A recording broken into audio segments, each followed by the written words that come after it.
Hey sis, welcome back to the show. How are we already mid-January? I do not know. But what I do know is that you've probably set some goals for the new year, or maybe you're still defining them and tweaking them. If you wrote down this is going to be your best year yet, you are going to recover this year, you're going to heal your relationship with food this year, or you're finally going to find freedom this year, then good. I am so proud of you for naming it. But here is what I need you to hear. Setting the goal, friend, it isn't the problem. The reason why people are going to set a goal and then don't actually follow through with that goal is because they're approaching it wrong. How you're approaching the goal can be why you're not hitting the goal. And today I'm going to show you exactly why you're not getting the results that you're after in recovery and apply this to any other goal in life. And what you need to do differently with what I'm calling the 3B framework. Because sis, if you keep doing what you've always done, you're going to keep getting what you've always gotten. And I don't know about you, but I'm guessing you're tired of that. So let's dive into today's episode. Here we go. Hey girl, welcome to the Her Best Self podcast. I'm Lindsey, former competitive figure skater and perfectionist, turned God-led imperfect boy mom and digital CEO. If you find yourself constantly thinking about food and wondering if you'll wake up one day free from the obsessive thoughts and behaviors controlling your life, then I've created this podcast for you because I know exactly what it's like to be a downright hot mess trapped in a destructive cycle of disordered eating. I finally found freedom, and you can too, girlfriend. So if you're ready to heal your relationship with food and body and break the chains of control and show up in your best health, then grab your favorite Tarjay journal and let's get to it so you can start living your best life as your best self. I was listening to a Tony Robbins podcast recently where he was being interviewed, and he said something that stopped me really in my tracks as I was thinking about goals for the upcoming year, and it gave me a glimpse into what I wanted to talk about on the show today. But he said the reason why people don't get the results that they're after is because they approach it all wrong. Like they approach these steps wrong. Most people start with the strategy. So you're looking for the perfect plan, the perfect formula, the magic pill that is going to solve the thing. And when that strategy doesn't work, you think you failed. But the truth is the strategy was never the problem. It wasn't going to give you the solution to your problem. You started with the strategy in the first place, but what if the strategy isn't the first place to start? And this is so spot on in eating disorder recovery as well. People come to me all the time and they say, Lindsey, what's the strategy? What did you do to recover? Just tell me the steps, I'll do the steps. Now, don't get me wrong, strategy is super important. You have to have a strategy that is going to get you to where you want to go. But here is what I tell them, and here's what I'm going to tell you. There are multiple ways of getting to recovery. No one way is the absolute way. And anyone, friend, who tells you there is only one way is trying to sell you something. Anyone who tells you there is only one way, run. Seriously, run the other way, okay? Run from anyone who says that a meal plan is the only way and this meal plan. Run from anyone who says intuitive eating is the only way. Run from anyone who promises a proven recovery formula and this specific technique that is going to work for every single person under the sun, because friend, recovery isn't one size fits all. It is not a linear path.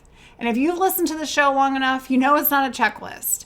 It is deeply personal. It is deeply individual.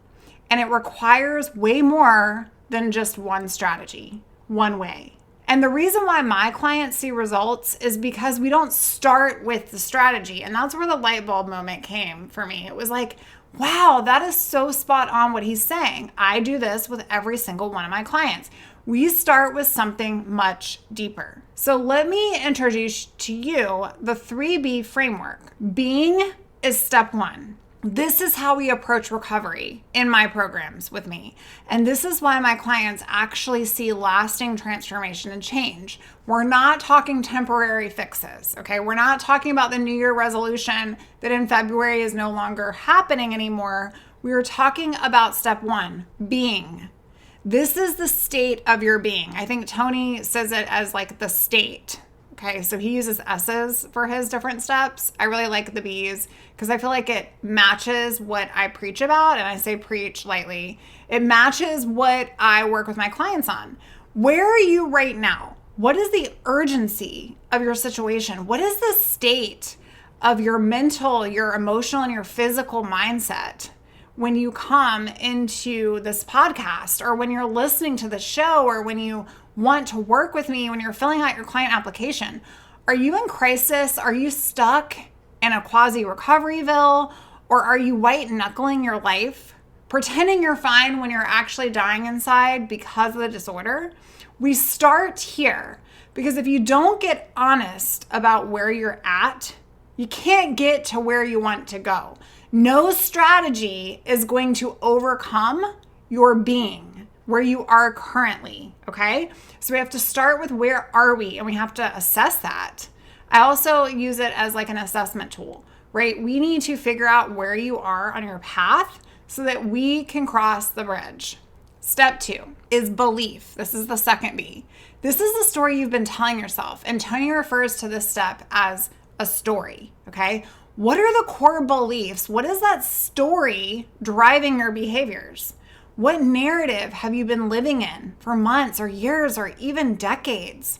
What do you believe about yourself, about your body, about your worth, about your identity? Sis, this is where we do the soul work, the deep work. And I know that this isn't a fan favorite, but the patterns and the behaviors are not going to change for you if the internal work isn't met first. No strategy is going to help you overcome your internal struggle. Yes, you need a strategy, and we're going to get to that. That's step 3, which I propose as the blueprint. This is the strategy, the action plan, the how do we get you there part. But here's the key. The blueprint, it's not going to matter if your being, the state of your mind, and your belief are still stuck in old ways of thinking. There is no blueprint on this earth that is going to help you succeed if you have not conquered those pieces first. Otherwise, you're just putting a Band-Aid on a wound that needs surgery. Most people, though, they are coming to me asking for step 3, or think about it yourself. Like, I just want a solution to the problem. I just want the blueprint. They want me to hand them the strategy and say, do this and you'll be healed. I'm not God, and neither is any other coach or therapist out there. But that's like asking for directions to a destination without telling me where you're starting from or what vehicle you're driving in. I literally can give you the best roadmap in the world, but if you're starting in the wrong place or you're driving a car with no gas, you're not going anywhere. So the strategy isn't the first bite of the salad, sis. It's basically being and belief. We have to unravel the why behind why we believe what we believe. Because here's the thing. You can have the best meal plan. You can have the best treatment team. You can have all the tools and all the resources and all the support in the world. You can listen to every single episode on this podcast. But if you don't change your being, if you don't shift your belief, you're going to keep sabotaging yourself. Over and over, year after year. You're going to keep cheating. You're going to keep restricting. You're going to keep bargaining. You're going to keep everything in secret. You're going to keep pretending you're recovering while you're really just maintaining your eating disorder.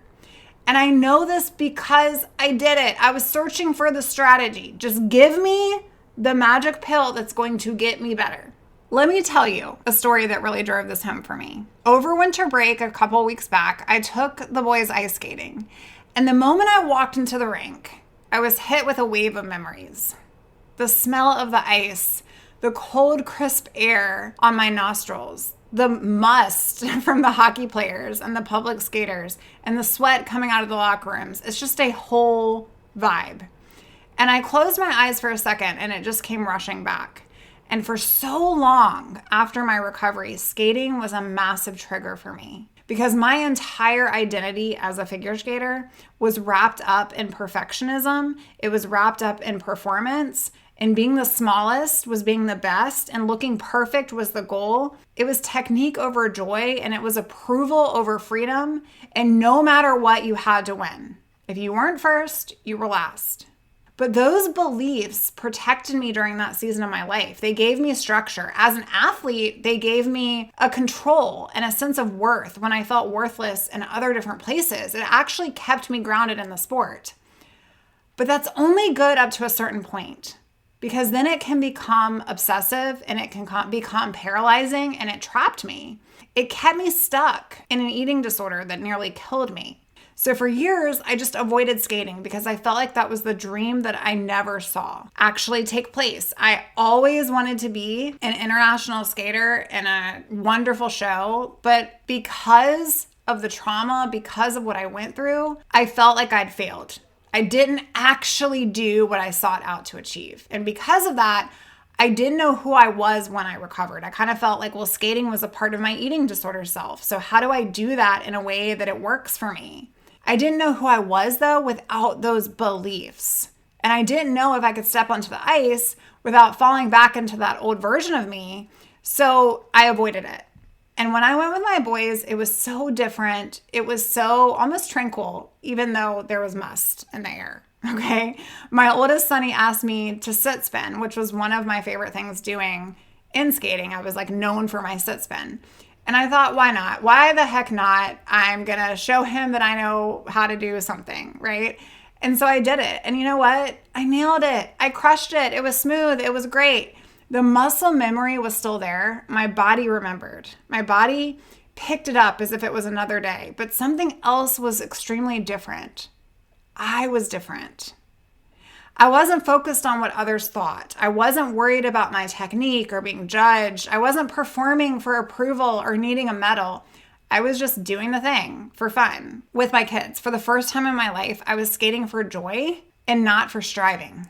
It felt like utter freedom. It felt playful. There were no strings attached. No perfection was required. Just me being a mom, showing my kids that their mom was once someone cool, and honestly, feeling pretty cool in the moment. And that's when it hit me. The smell of the rink was the same, but my belief and my identity weren't trapped in the sport anymore. I had done so much work to heal that and overcome that.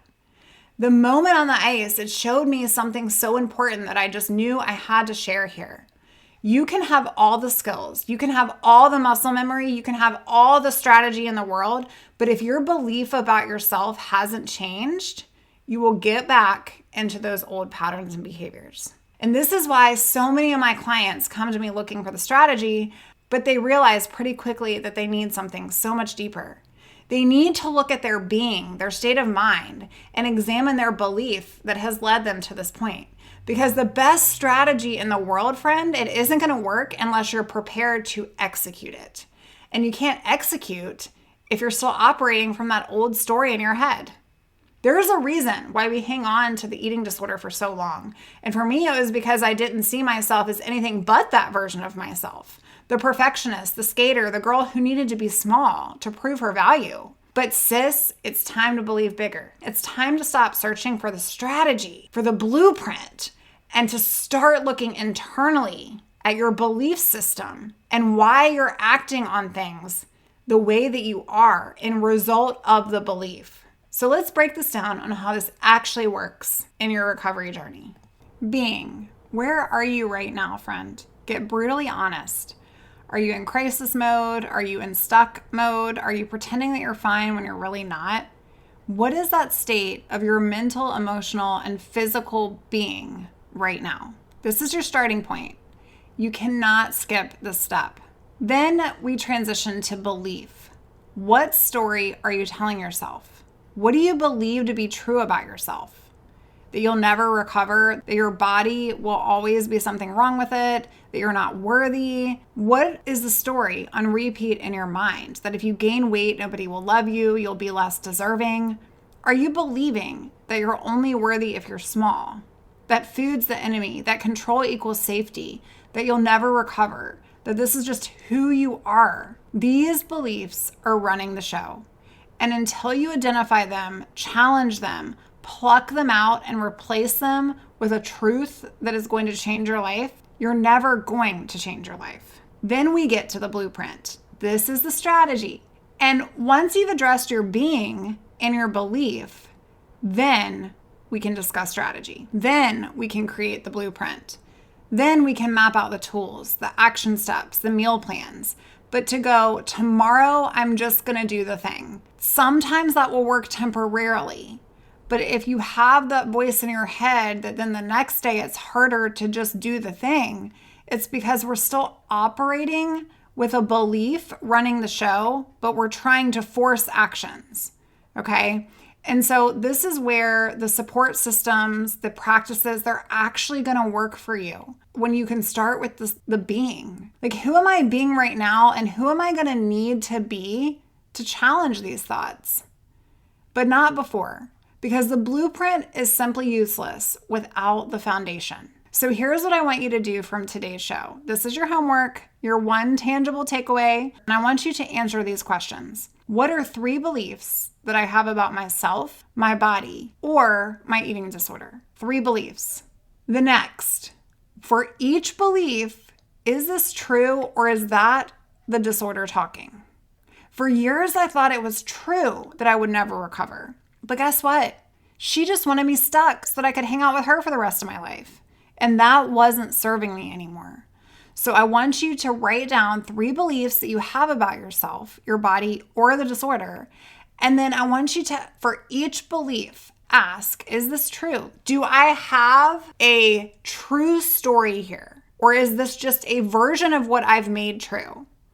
Something to help with this is I want you to think about something previously in your life that you thought was the truth. So maybe you went to college for a certain major and now you don't want to do that thing anymore. Or maybe just think about something you believed was total truth for you. You're allowed to change your mind. If it is not fact, it's not a truth. It's your version of the truth.